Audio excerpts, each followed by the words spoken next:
आपण आपल्या मताला मीठ मिरची एवढं स्वस्त समजू नये. आपल्याला आपल्या मताची किंमत असली पाहिजे.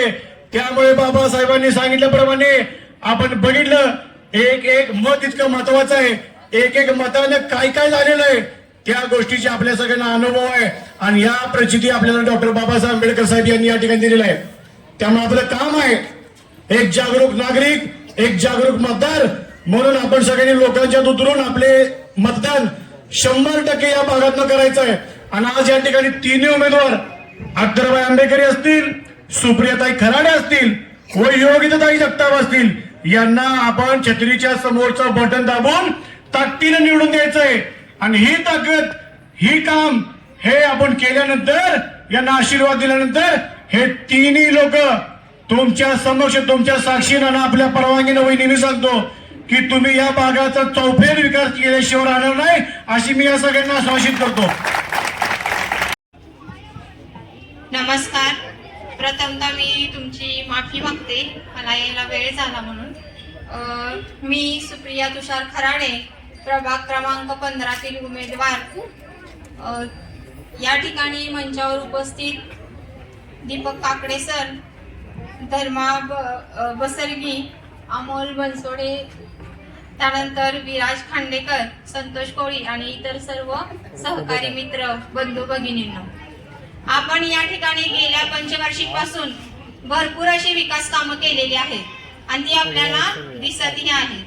या ठिकाणी रस्ते म्हणा, गटर्स म्हणा, तसेच रस्त्यांच्या साईडून जी झाडं आहेत तीही आपण गेल्या पंचवार्षिक मध्ये लावलेली आहे आणि त्याचं संगोपनही अतिशय चांगल्या प्रकारे आपण केलेलं आहे.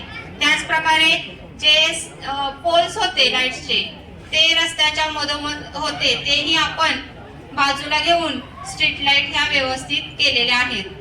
तसेच शांतीनगर मधील रस्ते म्हणा किंवा 12 डबऱ्याचे कंपाऊंड म्हणा, ह्या सर्व सोयी सुविधा तुम्हाला आणि भौतिक सुविधा ह्या सगळ्या व्यवस्थित करून दिलेल्या आहेत.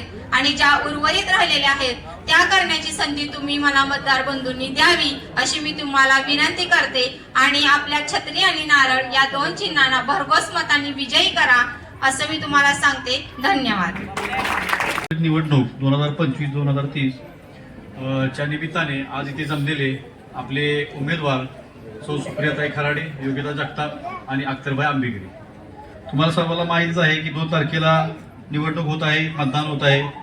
2 तारखेला सर्वांनी नारळ व छत्री, आपले जे उमेदवार आहेत त्या उमेदवाराचं चिन्ह आहे छत्री, हे तुम्ही जास्तीत जास्त लोकांपर्यंत पोहोचवायचं आहे. सर्वांना हे माहीत पाहिजे की आपल्याला 3 मतदान करायचे आहे ते छत्रीला, आणि एक जे मतदान करायचे ते नगराध्यक्ष पदाचे आपले अधिकृत उमेदवार राजेंद्र सिंह यादव मेहरबान, त्यांचं चिन्ह आहे नारळ. या चिन्हासमोरील बटन दाबून त्यांना भरघोस मतांनी विजयी करायचा आहे. तुम्हाला सर्वांना माहितीच आहे या भागाचा जो काही विकास आहे आपण केलेला आहे. जास्तीत जास्त या भागामधील पलीकडची जी गल्ली आहे तिथं कॉन्क्रीट रस्ते आपण केले आहेत. त्या भागामध्ये चिखल होत होता, ते आपण पूर्णपणे त्या भागामध्ये कॉन्क्रीट रस्ते केले. या भागामध्ये पण रस्ते पहिल्यांदा खराब होते, त्या भागामध्ये आपण डांबरी रस्ते केले. त्याचबरोबर RCC गटर्स या ठिकाणी केलेले आहेत. पण आमच्या निदर्शनास असं आले की जी काही गटर आहेत ते घाण होतात जास्तीत जास्त, त्याच्यामुळे दुर्गंधी वगैरे होते.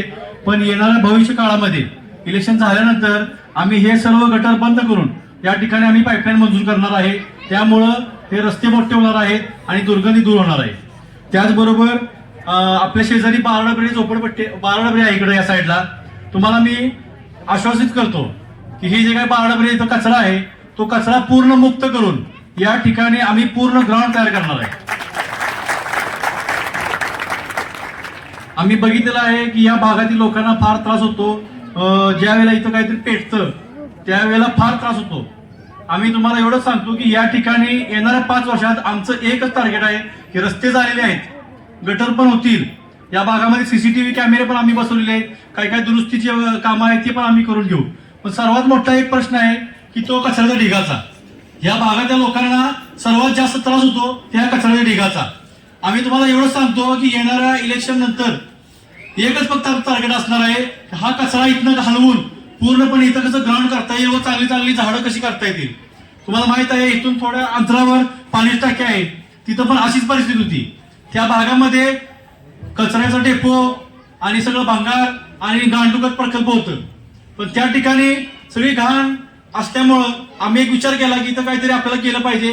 कराड शहरामध्ये 2 गार्डन आहेत, एक आपल्या घाटावर आहे आणि एक इकडं पीडी पाटील उद्यान आहे. मग आम्ही विचार केला की या भागामध्ये काहीतरी काम केलं पाहिजे. लोकांना एवढं लांब जायला लागतं घाटावर, आपल्याला लहान मुलांना जावं लागतंय. तर आम्ही सर्वांनी मिळून एक विचार केला की या भागामध्ये काहीतरी आपल्याला चांगलं करायला पाहिजे. म्हणून आम्ही त्या ठिकाणी गार्डन केलं. गार्डनसाठी आम्ही 1,40,40,00,000 रुपये मंजूर केले. तुम्हाला सर्वांना माहित आहे की पाणीच्या टाकीच्या खाली एक चांगलं असं भव्य गार्डन आपण त्या ठिकाणी केलेलं आहे. त्याचबरोबर मला स्वतःला व्यायामाची आवड आहे, त्यामुळे मी या भागातील लोकांना विचारात घेऊन आमदार सदाभाऊ खोत साहेब यांच्याकडून आपण 15 लाख रुपये निधी आणला. त्या निधीमधून आपण तिथं त्या ठिकाणी जिम मंजूर करून आणली. सर्वांना मोफत आपण व्यायामशाळा चालू करून दिली. त्यामध्ये सर्वजण व्यायाम करत आहेत, सर्वांना त्याचा लाभ होत आहे. दुसरीकडे कुठं जिमला जायचं म्हटलं तर 1,000-1,500 रुपये फी घेतात, पण आपण ती जिम फ्री मध्ये दिली आहे. 10 रुपये पण आपण त्यासाठी घेत नाही. त्याचबरोबर आपल्या इथं राहणारी जी लोक आहेत सर्वसामान्य आहेत, गरीब आहेत. कोण 1 खोली 2 खोलीत राहतात, कुणाला आता सर्वजण शिक्षणासाठी बाहेर असतात. त्या लोकांना 1 खोली 2 खोलीमध्ये जे राहतात त्यांना अभ्यासाची घरामध्ये कसं तुम्हाला माहित आहे अडचण असते, अभ्यास करायला प्रॉब्लेम असतो. तर आपण तिथे या ठिकाणी लायब्ररी चालू केली. त्या लोकांना तिथं लायब्ररीमध्ये अभ्यास करता यावा म्हणून आपण तिथं लायब्ररी केली. ते पण आपण मोफत ठेवलेली आहे. म्हणजे या भागामध्ये आपल्याला जास्तीत जास्त विकास कसा करता येईल ते आपण 100% प्रयत्न केलेले आहेत. आणि या भागाचे जे काय अडचण असतील ते येणाऱ्या 5 वर्षांमध्ये तुम्ही आम्हाला सांगा. आम्ही त्यानंतर हे सर्व जे काही प्रश्न असतील ते सर्व आम्ही मार्गी लावू. तुमचं एक